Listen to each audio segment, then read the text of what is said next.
CLT cross-laminated timber and also glue laminated timber. Those are a class of things that we collectively call mass timber.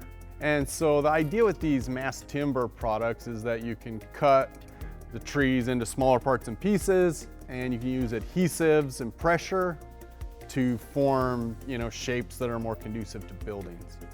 What's new here that we're doing is coming up with a system that can span much farther than you typically do with some of these systems. And the way that we're doing that is by making them composite. And that's just a fancy engineering word that says all the parts and pieces are working together to create a bigger structure.